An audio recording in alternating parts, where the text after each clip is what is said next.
Hello, my name is Shikhar Chitran Srivastav and you are listening to The Growth Podcast. CID was one of my favorite shows when I was in school.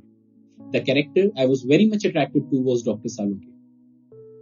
I mean, it's okay that there were ACP Pradyuman, Daya, Abhijit and others who were great, but at the end it was Dr. Salunke who gave all the crucial information. He felt like a magician to me who can tell everything about the incident that happened just by looking at a dead body. Until now, I used to think that Dr. Salunke is the only one that exists, and that too in fiction. But then I met Aditya to bust my myth. Aditya Vikram Gaur is currently pursuing PhD in Forensic Science at National Forensic Science University, Gandhinagar, and has enough experience professionally and academically in the field of forensic sciences. And today, he is here to tell us about how to make a career in forensic science. Welcome, Aditya. Welcome to the show.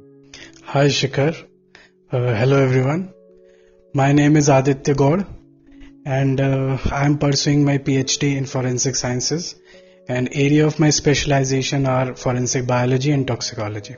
As Shikhar was saying about Dr. Salunke, actually forensic science is not a magic actually. It is just an applied science, and what Dr. Salunke does, that is not what exactly we do. See, Aditya, this is the main reason why we are doing this show. Because for people like us, the common people, we only know Dr. Salunke, and for us, forensic science is something which he does on screen. So that is why we are here today, so that you can bust a lot of myths of ours and tell us actually what forensic science is. So I think I should directly jump to the question, since you have already cleared this, that forensic science is not something that we see in CID. So I would like to start from the very starting, from the stage when you heard about forensic science first, and how did you decide that you want to make a career in this and you have to go to this path? Because when we are in 10th, 12th or the nascent stage of our higher studies, we don't have that much of idea. I remember when I was in 12th class, I only knew about BSc, BTech and MBBS. So how did all this started? Can you take us through your whole journey? Actually, my journey was a little different from the usual journeys of what a student from biology or mathematics does. Actually, my journey, I had biology and maths, both subjects at my 12th standard. So, like everyone, I had more inclination towards biology. So like everyone, every biology student, I also wanted to be a doctor. I started with, since when I passed my class 12th, there was a limitation of age criteria, so I could not fulfill that. So I decided to rather go for graduation. I started my BSc honors in zoology from Banaras Hindu University. And I decided I was preparing side by side for the medical, since my got completed after 2 years. So I started appearing in the examination after second year. But as you know, it is very difficult for us to do it side by side, because you have to focus on the academic part of graduation as well. Along with that, medical itself requires quite a lot of determination for this.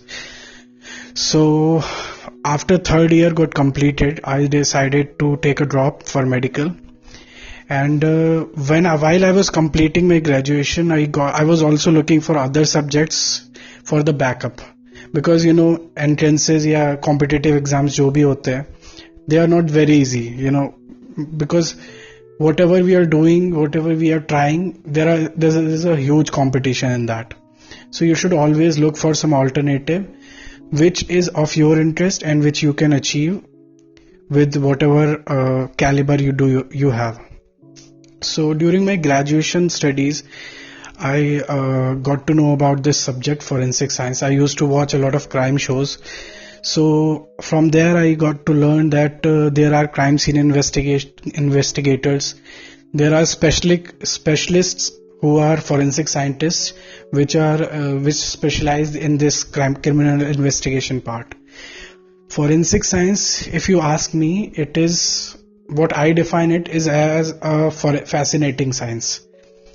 It is an applied science where we apply the different scientific techniques in the criminal investigation.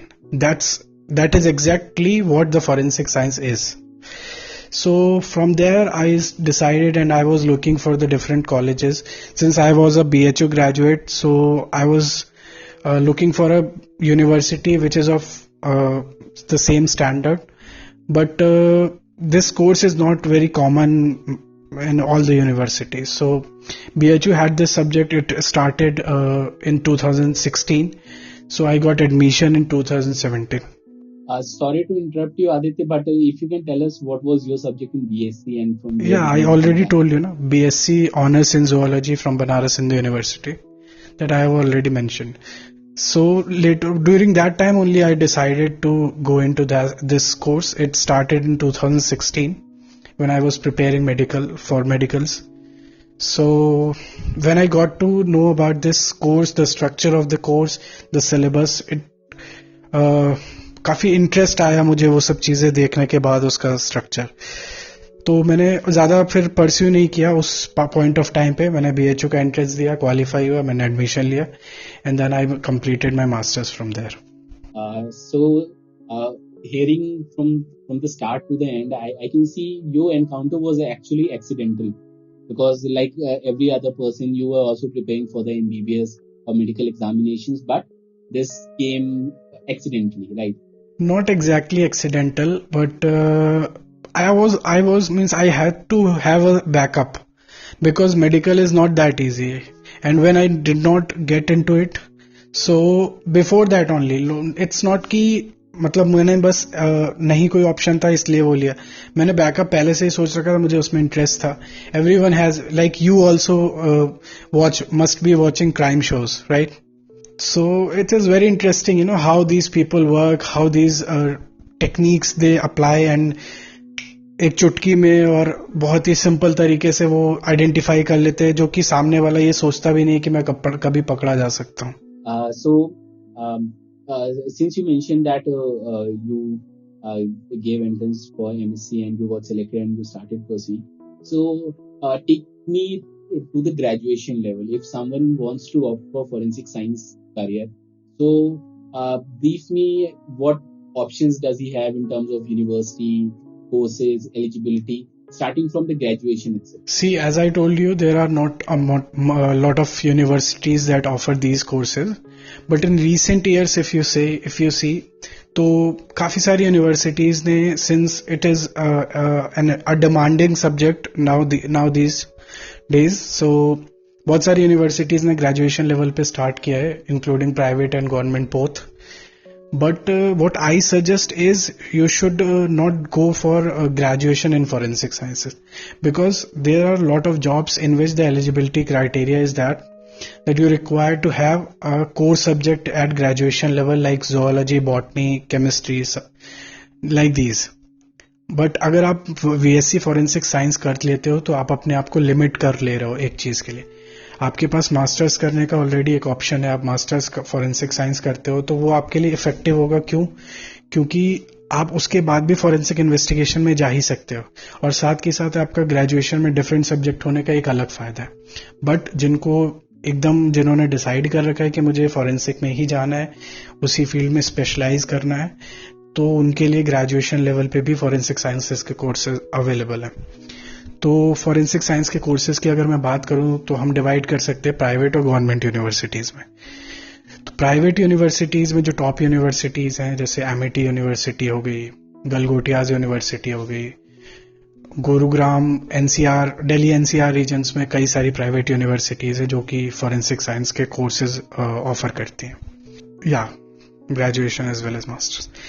और government की अगर बात करें तो graduation एक central university है बिलासपुर में, गुरु Ghasidas university, वहाँ पे भी BSc होता है फॉरेंसिक साइंस में. उसके अलावा बुंदेलखंड यूनिवर्सिटी झांसी, दिल्ली यूनिवर्सिटी में भी कुछ कॉलेजेस हैं जिनमें कि ग्रेजुएशन लेवल पे और डिप्लोमा भी होता है फॉरेंसिक साइंसेज में. सो आपने मुझे बताया डिफरेंट यूनिवर्सिटीज के बारे में जो ये कोर्सेज ऑफर करती हैं, बट एक चीज मुझे बहुत अच्छी लगी, यू सेड कि don't go for graduation in forensic science subject. in that case you are limiting yourself. क्योंकि actually ये चीजें सुनने को नहीं मिलती है from the person who is already taking a specialization in that particular subject. So इससे में मुझे ये समझ में आ रहा है कि if you will have a different subject, you will have a vast scope. Although आपके पास एक ऑप्शन होगा कि आप मास्टर्स कर सकते हैं फोरेंसिक साइंस में, you can go in the same way, but आपके पास अपॉर्चुनिटीज और भी ज्यादा होंगी. That's actually a very good thing. So if I talk about the eligibility, then in that case it should be same for like we have for all other courses in BSc or in master's degree, or is there anything else that one needs to fulfill? It is pretty much like other courses. Like अगर हम graduation में life sciences लेना चाहते हैं, zoology लेना चाहते हैं, botany लेना चाहते हैं, तो जो मिनिमम रिक्वायरमेंट होती है वो या तो मैथ्स बायोलॉजी होनी चाहिए 12th लेवल पे, और अगर मैथ्स की फील्ड में जाना है तो मैथ्स होना चाहिए. तो बीएससी फॉरेंसिक के लिए भी आपके पास साइंस सब्जेक्ट होना चाहिए, जिसमें कि बायोलॉजी होना चाहिए या मैथ्स होना चाहिए, डिपेंडिंग. मतलब साइंस का कोई भी सब्जेक्ट होगा तो आप ग्रेजुएशन इन फॉरेंसिक कर सकते हैं. और मास्टर्स इन फॉरेंसिक साइंसेज के लिए अगर जाना है तो आपका ग्रेजुएशन लाइफ साइंस के किसी भी डिसिप्लिन में आपका ग्रेजुएशन होना जरूरी है, तभी आप masters in forensic sciences pursue कर सकते हैं. तो साइंस की किसी भी फील्ड में अगर मैं बात करूं, फिजिक्स, केमिस्ट्री, तो ये सब भी एक्सेप्टेबल है मास्टर्स के लिए. हमारा forensic science it is not a single subject, it is multi disciplinary subject, जहाँ पे कि फिजिक्स भी आपको अप्लाई करनी है, केमिस्ट्री भी अप्लाई करनी है, बायोलॉजी भी करनी है. तो उसकी डिफरेंट ब्रांचेस है, लाइक फोरेंसिक फिजिक्स है, फोरेंसिक केमिस्ट्री है, फोरेंसिक बायोलॉजी है, फोरेंसिक साइकोलॉजी है. तो ये डिफरेंट डिसिप्लिन है जिनको कंबाइन करके फोरेंसिक साइंस बनती है. So मतलब कि बेसिक साइंसेस के अगर कोई भी कोर्सेज में आपने ग्रेजुएशन किया, you can anytime go for masters in forensics. Yes, and during the masters you can specialize in any one discipline, whether it is physics, chemistry, depending on your background and interest. You can later on specialize in that particular discipline. And what if I go a step ahead and go for PhD? But then PhD के लिए आपके पास masters जरूरी होगा, that too in forensic science. Is it possible कि मैं masters किसी और subject में करूं and I want to do a PhD in forensic science? See, it is possible, but it is not suggested. It is not advised. क्यों? क्योंकि पहली चीज तो ये कि अगर आप मास्टर्स किसी और सब्जेक्ट में करो, PhD is a highly specialised degree. उसमें आप वो चीज करते हो जो आपने मास्टर्स या ग्रेजुएशन लेवल पे ऑलरेडी सीखा हुआ है, बस उसी में आप इन डेप्थ एनालिसिस या इन डेप्थ रिसर्च करना चाहते हो, तब आप उस चीज के लिए ऑप्ट करते हो. अगर आप लाइफ साइंस के हो और या मॉलिकुलर बायोलॉजी के या किसी भी बायोकेमिस्ट्री जैसे सब्जेक्ट्स के, तो उनके लिए फोरेंसिक से लिंक करना जरूरी है. अगर उनका लिंक एस्टैब्लिश होता है तो then they can surely pursue, और अगर नहीं हो पाता है तो फिर वही इशू आता है कि आपका सब्जेक्ट डिफरेंट है और फिर आप इस फील्ड में आके वो चीजें हैंडल नहीं कर पाते. Since we have already talked about the types of courses and universities that are available, forensic science is in a very nascent stage in India, and I think government is working very hard to promote it as much as possible. Like recently, even your university was earlier known as Gujarat Forensic Science University, and now it has been converted to an institute of national importance and has been renamed as National Forensic Science University. So I can see the efforts from government side as well to promote forensic science and courses like this which are not very much popular. So is there any scholarship, fellowship or any monetary benefit from the government side or any organization just to promote this course so that more and more people opt for this? Okay, well, there are no specific scholarships available for this particular course. जो general usual scholarships होती हैं जो graduation level पे या post graduation level पे government of India या फिर state governments different है, वो जो ऑफर करती हैं, सिर्फ वही स्कॉलरशिप अभी फिलहाल के लिए अवेलेबल है. But if you want to go in research, there are scholarships available from like fellowships available from CSIR, UGC NET. Forensic science के डिसिप्लिन में UGC NET स्पेसिफिकली होता है, और CSIR लाइफ साइंस में भी अगर क्वालिफाई करते हैं तो भी आप एलिजिबल रहते हैं, या तो फिर गेट लाइफ साइंस भी आप क्वालिफाई करते हैं तो भी आप फोरेंसिक साइंस में PhD कर सकते हैं. और अभी रिसेंटली जैसे नेशनल इम्पोर्टेंस का इंस्टीट्यूट बन गया है, तो आपको पता होगा प्राइम मिनिस्टर्स रिसर्च फेलोशिप एक बहुत ही रेनाउंड फेलोशिप है इंडिया की, जो अभी रिसेंटली लॉन्च हुई है. तो since it has become a national institute of national importance, so that fellowship will also be applicable in this institute now. So अगर मैं PMRF की बात करूं, बिकॉज एक और एपिसोड में इस पे मैंने डिटेल में डिस्कशन किया है with a PhD candidate at IIT Kanpur about this PMRF. So PMRF में ऑप्ट करने के लिए do you have any other special process, और या फिर ये यूनिवर्सिटीज के इंटरनल प्रोसेस के थ्रू होता है? Because what other person told me from IIT Kanpur that you have to take regular admission, and then they suggest, they recommend people who should be given that fellowship. So is that the same case with this university as well? Yep, the regulations are the same. There is no difference in that. But what I have studied about PMRF is that the whole scholarship or the whole fellowship is not given by the government itself.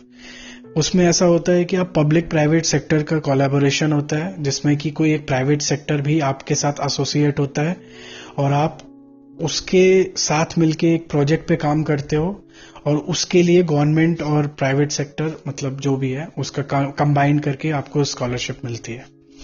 PMRF के बारे में मुझे जो पता है उसके बारे में यही है. बट PMRF के साथ सबसे बड़ी लिमिटेशन ये है कि आप सिर्फ सेंट्रल यूनिवर्सिटीज या नेशनल इम्पोर्टेंस के इंस्टीट्यूट और यूनिवर्सिटीज में ही आप उसको अवेल कर सकते हो.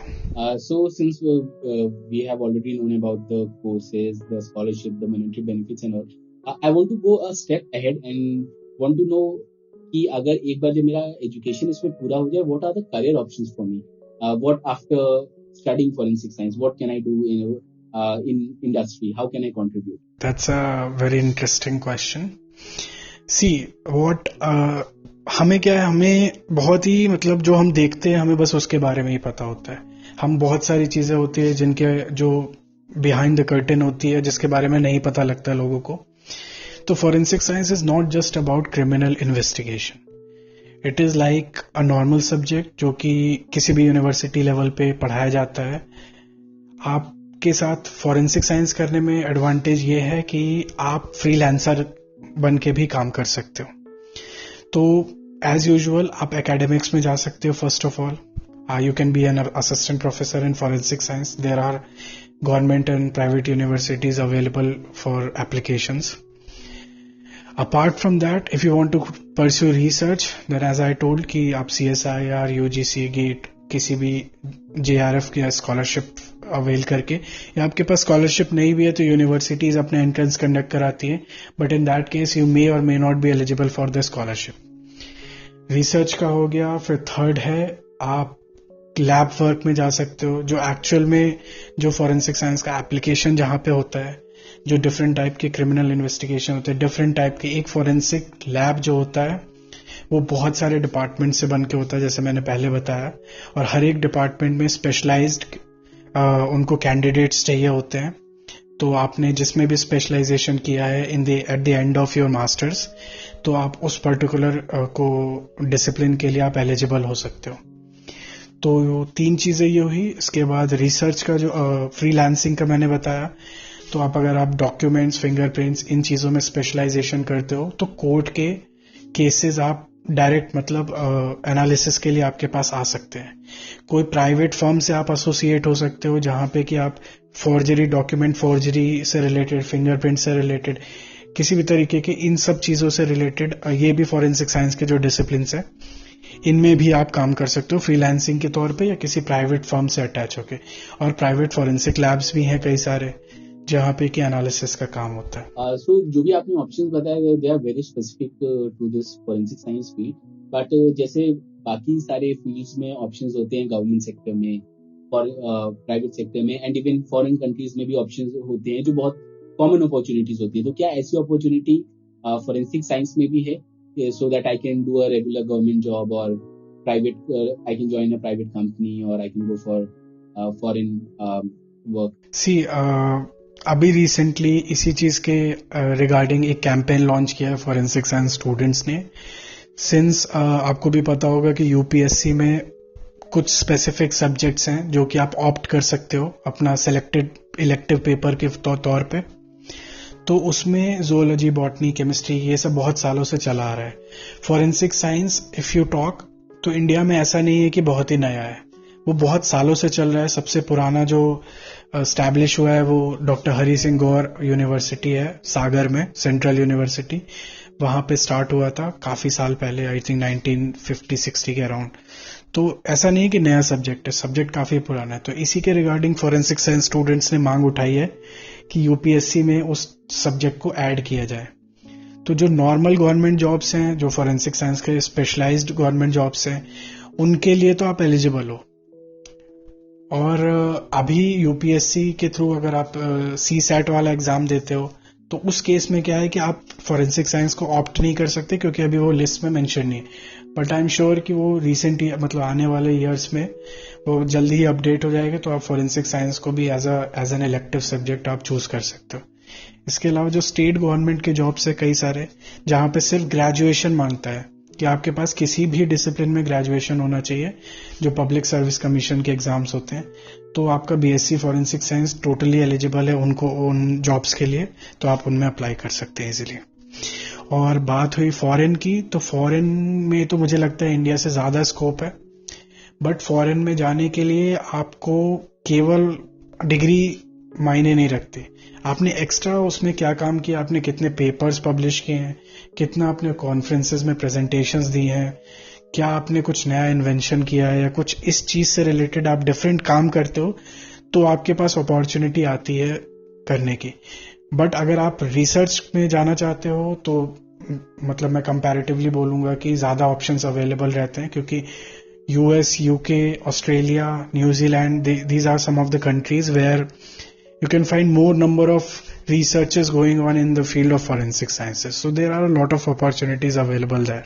Since आपने ये एक comparison किया कि foreign में ज़्यादा opportunities as compared to India, so what is the level of acceptance of Indian degrees in forensic science in foreign countries?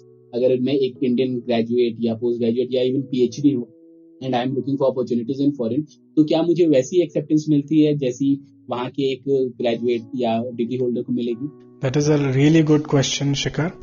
See, like an ordinary subject, हमें क्या एडवांटेज है as a forensic science student कि हमारा subject इतना common नहीं है, पहली चीज.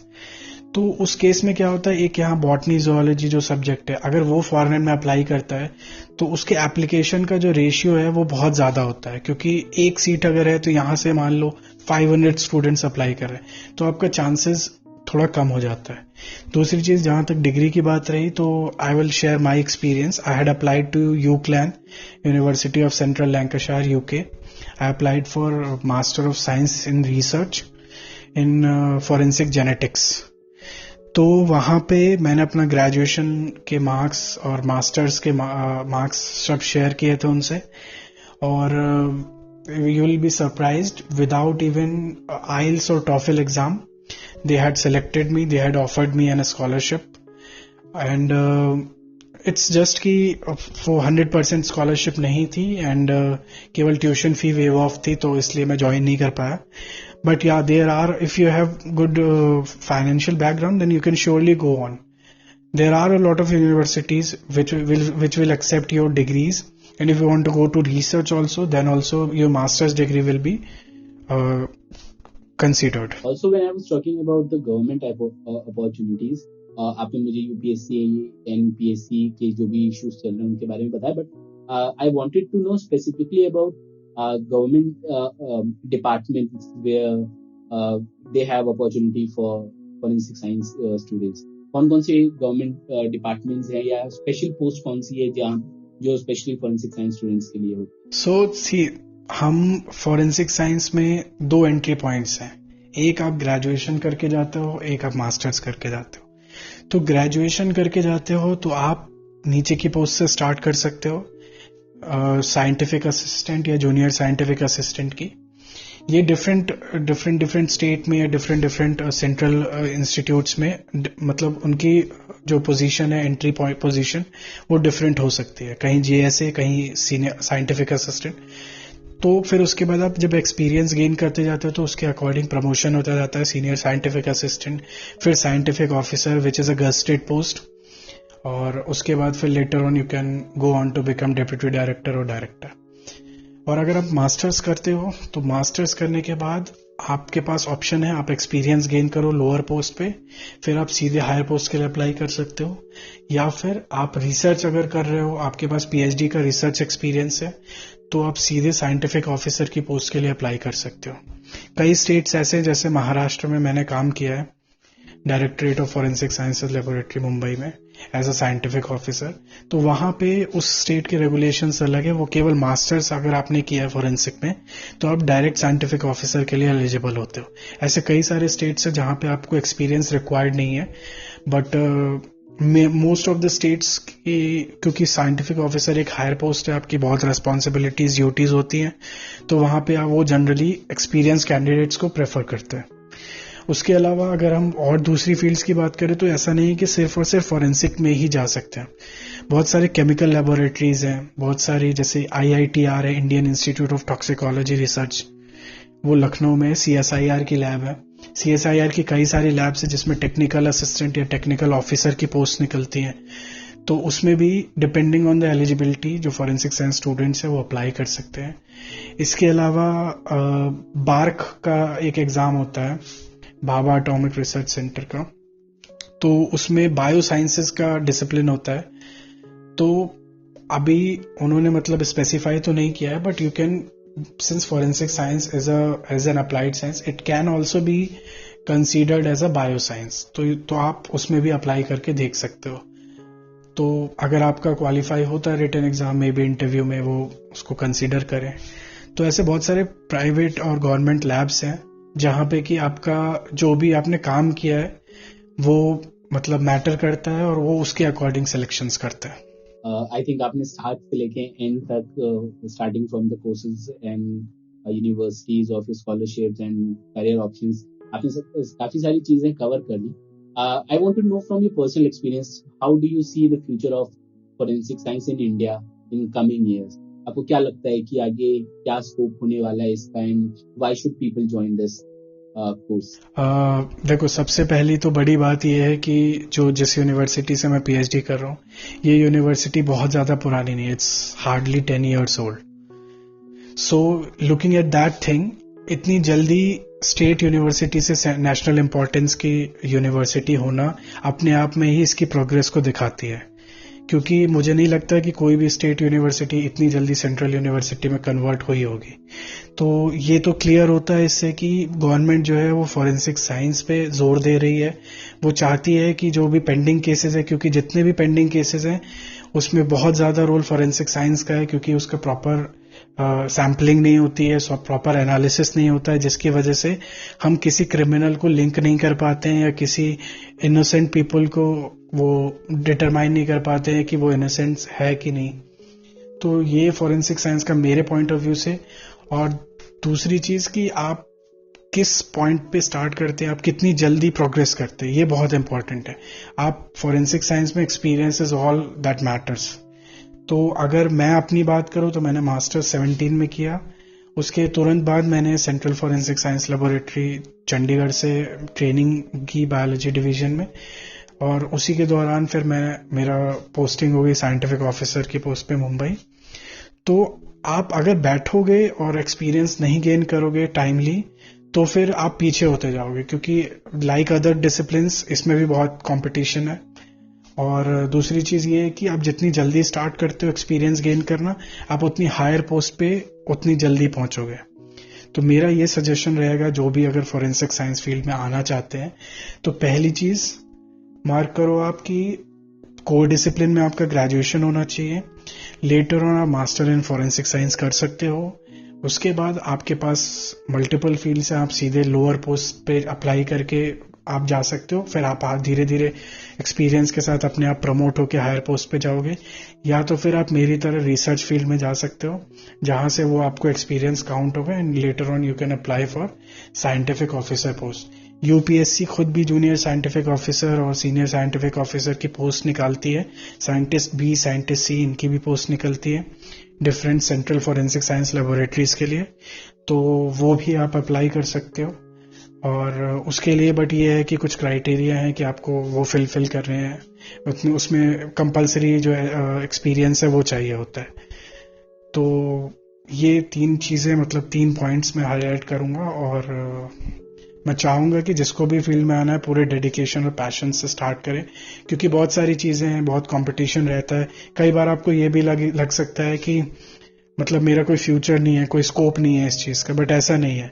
आप अगर लगे रहोगे तो I am sure you will get a path for your success. I was thinking of concluding this show by asking some suggestions and advices for people who are aspiring to come to forensic science. I guess आपने पहले ही सारी चीजें बता दी and I don't have anything else to ask. So I thank you enough for doing this today, and आपने जो भी चीजें बताई, I hope ये अगर किसी एक बंदे को भी help करती है, then our initiative is successful. So thank you for all your time today. Thank you, Shikhar. Thank you so much for having me. And I wish you all the luck for your efforts. You are doing a great job. And I would also like the audience to like, share this audio, the podcast, and stay safe. Thank you so much.